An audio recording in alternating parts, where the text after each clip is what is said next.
Where the devil should this Romeo be? Came he not home tonight? Not to his father's house. I spoke with his man. That same pale, hard-hearted wench. That Rosaline torments him so that he will sure run mad. Tybalt, the kinsman's of old Capulet, had sent a letter to his father's house. A challenge on my life. Romeo will answer it. Any man that can write may answer a letter. Nay, he will answer the letter's master. How he dares, being dared. Alas, poor Romeo. He is already dead. Stabbed with the white wench's black eye, shot through the ear with the love song, the very pin of his heart cleft with the blind bow boy's butt shaft. And is he a man to encounter Tybalt? Why, what is Tybalt? More than prince of cats, I can tell you. He is the courageous captain of compliment. He fights as you sing pricks on, keeps time, distance, and proportion. Rests me his minim rests, 1, 2, and a third, in your bosom. The very butcher of a silk button, a duelist, a gentleman of the very first house of the first and second calls, the immortal Passado, the Punto Reverso, the height, The what? the pox of such antic, lisping, afflicting fantasticos, these new turners of accent, by Jesuit, a very good blade, a very tall man, a very good whore. Why is this a lamentable thing, grandsire, that we should be thus afflicted with these strange flies, these fashion mongers, these pademoirs who stand so much of the new form they cannot at ease at the old bench? Their bones, their bones. Here comes Romeo. Here comes Romeo. Without his roe like a dry herring. Flesh, flesh, how art thou, fishified? Now is he for the numbers that Petrarch flowed in. Glory to his lady was a kitchen wench. Marrying, she had a better love to be, rhyme her. Dido, a dodie. Cleopatra, a gypsy. Helen and Hero, hidlings and harlots. This be a grey eye or so. But, not to the purpose.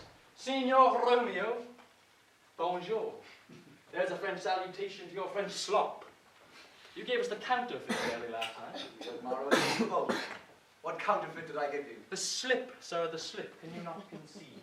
Pardon, good Mercutio. My business was great. That's as much as I say. In such a case as mine, a man may stray in courtesy. Such a case in yours constrains a man to bow in the hands. Meaning to courtesy? Right. A most courteous exposition. Show it.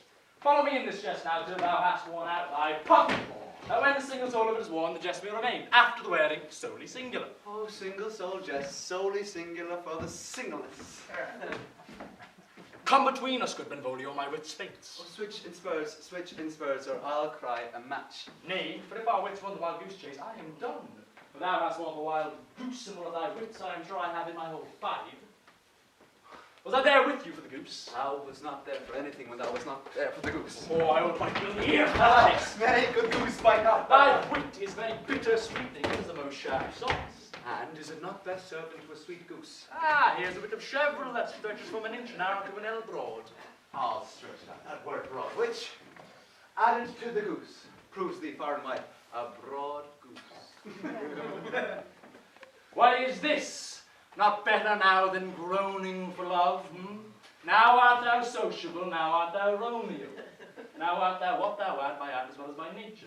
For this drivelling of love is like a great natural that runs rolling up and down to hide its ball within a hose. Stop there! Stop there! Thou darest me to stop my tail against the hair. Thou else would have made thy tail large. Thou art deceived. I would have made it short. But I was come the whole depth of my tale and meant indeed to occupy the argument no longer. Here's goodly here. Ah, sail, sail. To a shirt and a smock. Peter, my fan, Peter. Oh, good Peter to hide her face, for her fan's the fairer face. God ye good morrow, gentlemen. A god ye good den, fair gentlewoman.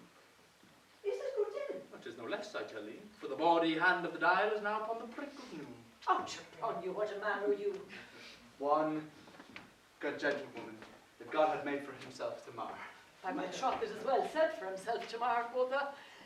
Gentlemen, can any of you tell me where I may find the young Romeo? I will tell you. But young Romeo will be older when you found him than when you sought him. I am the youngest of that name, for fault of a worse. You say when? Yea, is the worst well. Very well took a faith. Wisely, wisely. If you be he, sir, I desire some confidence with you. Oh, she shall indict him to some supper. Sir. What hast thou found? No hair, sir. Unless a hair, sir, in a Lenten pie that is something stale and hoar air to be spent. An old hair whore and an old hair whore is a very good meat in Lent. But a hair that is whores too much for a score when it whores air to be spent. Romeo, will you ask unto your fathers? Would to dinner hither? I will follow you. Oh, farewell, ancient lady. Farewell. Lady, oh, lady, lady, lady. Marry very well. Pray you, sir. What was that saucy merchant that was so full of his ropery? One good nurse that loves to hear himself speak. I will speak more in a minute than can stand to him. And they speak anything against me, and I'll take him down, and I will lustier than he is, and 20 such jacks. And if I cannot, I'll find those that shall. Scurvy knave. I'm none of his fluteskins. I'm none of his skeins, mates. And thou must stand by too, and suffer every knave to use me at his pleasure. I saw no man use you at his pleasure. If I had, I warrant you, I dare draw as soon as any other man. Fix the occasion a good quarrel from the law on my side. Now, afore God, I am so vexed that every part about me quivers. Scurvy knave. Pray you, sir, a word. And as I told you, my young lady bade me inquire you out. What she bade me say, I will keep to myself. But first, let me tell you, if you should lead her into a fool's paradise, as they say, it were a very gross kind of behaviour, as they say, for the gentlewoman is young, and therefore, if you were to deal double, truly it were an ill thing to be offered to any gentlewoman, and very weak dealing. Nurse, commend me to thy lady and mistress. I Good protest. heart and a faith, I will tell her as much. Lord, Lord, she will be a joyful woman. What wilt thou tell her? Thou dost not mark me, nurse. I will tell her, sir, that you do protest, which as I take it is a gentlemanlike offer. Bid her devise some means to come to shrift this afternoon, and there she shall at Friar Laurence's cell be shrived and married.